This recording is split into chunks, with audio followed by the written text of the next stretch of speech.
Going to be another quick demo using the watercolor crayons and a more solid surface stamp, and by that I mean it doesn't have the open work that this stamp does, so it's more solid.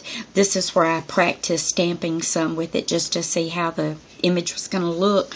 I've also done one of my little mini milk carton boxes with it. So I start by spritzing my paper towel with water and then kind of just dab the stamp on so it starts with a little bit of moisture on the stamp.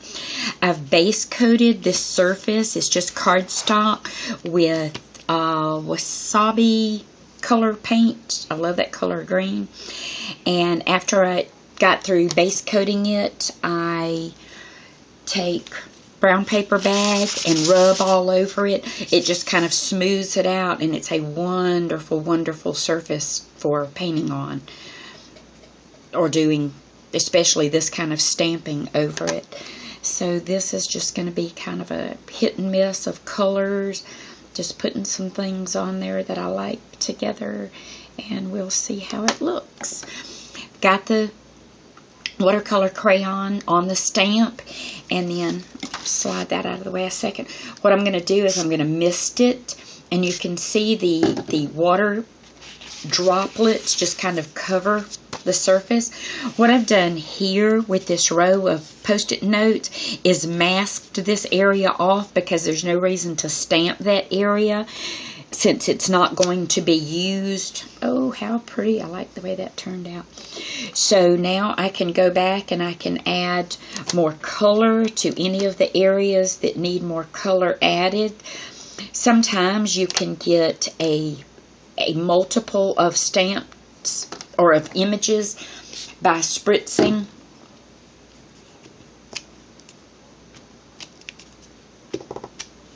Oh, I like how that looks.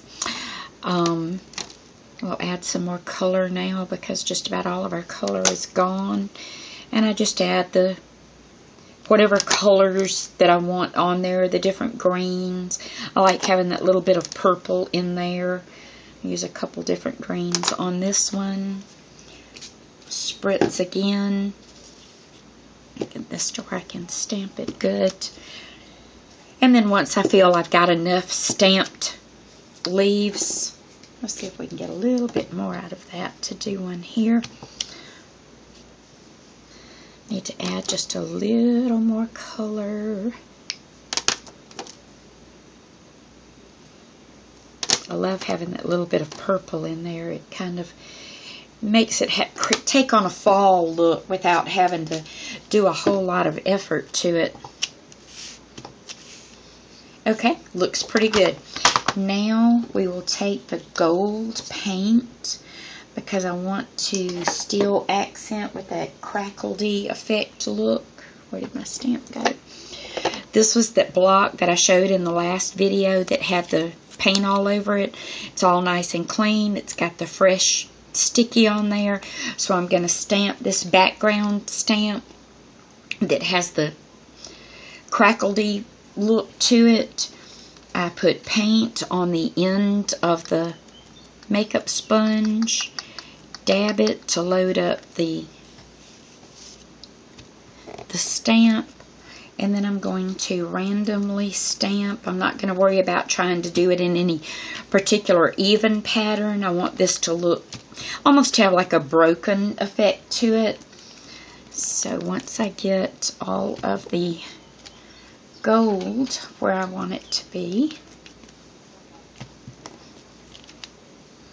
and then when I'm done with this piece, it will actually be one of my little boxes once I get it all scored up and folded into place, so then I can show it. Oh, I like that. That's just enough. Then we're going to take some black acrylic paint and a toothbrush that's been slightly dampened and spatter the whole piece. I'll look to make sure I like that. Then we'll remove the Post-it notes from the masked area, and I will do the spattering across the bottom. And that's it. But this could be used for not only the boxes that I make, it could be used as a base for a card. Just anything that you would want this kind of surface to be used for. But that's just another way of using the watercolor crayons.